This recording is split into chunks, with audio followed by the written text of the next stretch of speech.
This is 5 on your side at 5. Focused on you. We're in for another muggy evening with some showers across the bi-state. You can check out the clouds at Lambert Airport, and we're tracking the potential for pop-up storms. Good evening.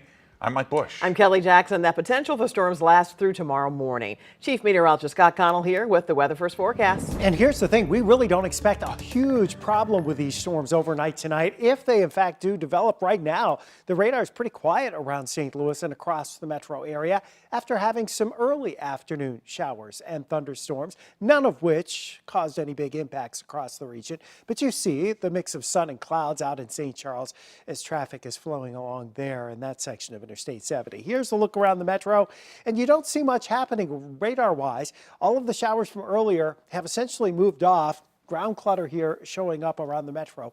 Nothing showing signs of growing into a shower or a thunderstorm at this point. That's a look up in Florissant.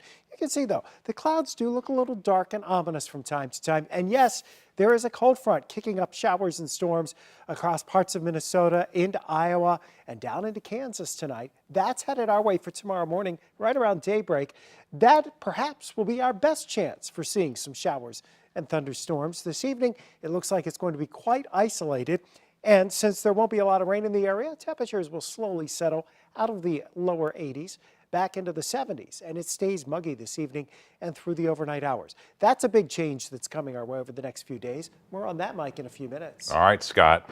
We are following breaking news right now. Westbound I-70 near Bermuda Drive in North St. Louis County is still shut down. It's been shut down for almost 2 hours. Here's a look at the scene from a little under an hour ago. The Missouri State Highway Patrol says there was a shooting reported in this area. Traffic there is being detoured to Hanley Road. We will continue to follow the story and keep you updated as we learn more. Tonight, an O'Fallon, Missouri man is accused of illegally filming up the skirts of hundreds of women as they were shopping. 5 on your side's Megan Kernan has been following this case all day, and she's in studio with what she's learned. Kelly, 32-year-old Kevin Clayton was charged Monday with 2 felony counts of invasion of privacy. This comes just months after he pleaded guilty to a similar charge. Now police say they think there may be hundreds of more victims. The most recent charge came after a woman called the O'Fallon Police Department this past Sunday. She says Clayton put his cell phone in a shopping basket at Dollar Tree and pushed the basket underneath her skirt and another woman's dress. Clayton was arrested, and police say he admitted to recording the women without their consent. Clayton gave an officer permission to go through his phone, and in his deleted items folder, the officer found more than 200 videos with numerous victims. Sergeant Brian Haar says there could be hundreds of more victims. It's a sad reality that we have to worry about that. It looks like he has done this more than once for sure. We're just super glad that the victim was able to give us such a good description and get us there fast, and that way we can get him off the street and this doesn't happen in O'Fallon again. 6 months ago, Clayton was sentenced for a similar crime in Lake St. Louis in 2021. A search of his phone at that time found 39 videos and thousands of photographs of women. The St. Charles County prosecuting attorney has requested to revoke Clayton's probation from the 2021 case. A Fenton family has been temporarily forced out of their home after recent storms sent a tree tumbling through their roof and into their living room. 5 on your side's Holden Kerwicki has more from South St. Louis County as the family begins the process of rebuilding. Memorial Day weekend, Alexa and Brendan Davis were at Lake of the Ozarks with their kids when they got an unexpected call from their neighbor. And he said, "Hey, I hate to tell you this, your tree in your front yard fell on your house."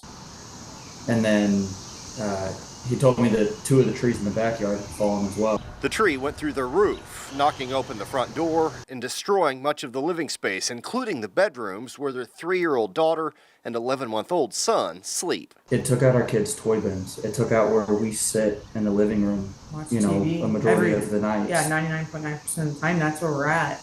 Is right there in that living room. And I'm like, if we were home, we probably would have been sitting in the living room watching TV. And I don't know how long it took that tree to fall. I mean, a second, obviously. And it would have, my babies would have been sitting right there. While the family navigates the claims process, their insurance company is assisting them with temporary housing, but there are still a number of things that insurance won't cover. Coming up at 6, hear more about how you could help. Reporting in Fenton, Missouri, Holden Kerwicki, 5 on your side.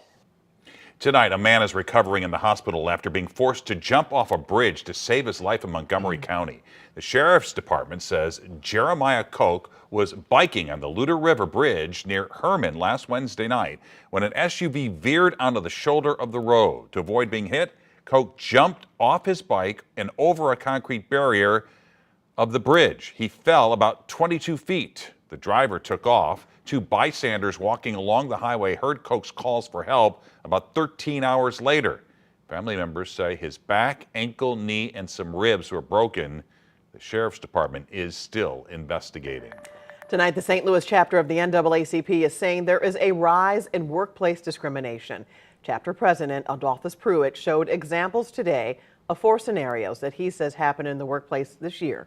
In each case, someone had displayed or drew a noose. Pruitt called out 4 different companies and organizations in St. Louis City and County, including the Missouri Central Bus Company and the St. Louis City Refuse Department. Pruitt says he's never seen this many instances during his 14 years as chapter president. I can only remember 1 or 2 incidents involving a noose over that 14-year period until 2024. And we're going to have to escalate our response accordingly. We've reached out to the City Refuse Department, which says it is looking into allegations of discrimination there. We've also reached out to the rest of the companies and have not heard back from them yet. The first challenger jumping into the race against St. Louis Mayor Tashara Jones officially launches her campaign tonight. St. Louis Alderwoman Cara Spencer says this time will be different than her close contest in 2021. Our political editor Mark Maxwell is live downtown at her campaign launch event. Mark.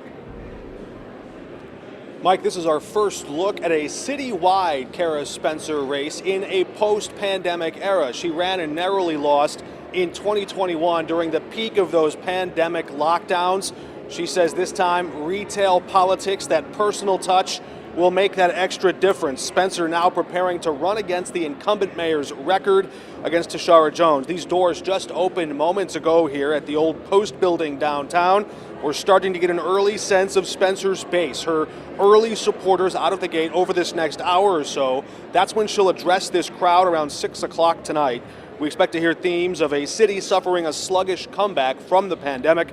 The mayor, Tashara Jones, has already launched her re-election campaign on a platform of sticking with that slow, steady growth. Spencer's likely to say it's just too slow and often checkered with too many personal conflicts at City Hall.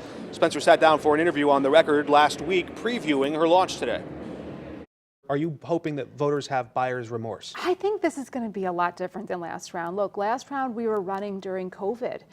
I wasn't able to knock doors at all. For me, this race is going to look a lot like bringing people together, being present in communities, knocking on doors, talking to voters, not just about what we need to be doing, but about bringing people in to the solutions that we need to see in our communities. And again, doors just opened moments ago here. The big room already starting to fill up with a decent crowd here. Tonight at 10, we'll have a full recap of her remarks and talk to her supporters. Still no word of any other official candidates jumping into the race just yet. Rumors that perhaps Sheriff Vernon Betts might test those waters, but he's got another primary challenge to ward off of his own. So perhaps we'll hear more from Sheriff Betts later this year. It's hard to run for 2 different offices at the same time after all. Live downtown, Mark Maxwell, 5 on your side. Another loss for the family of a pregnant MoDOT worker killed back in 2021. The Missouri Supreme Court's ruling today. Most people with student loan debt are in their 20s, but millions are now over the age of 55. How that debt is impacting retirement plans.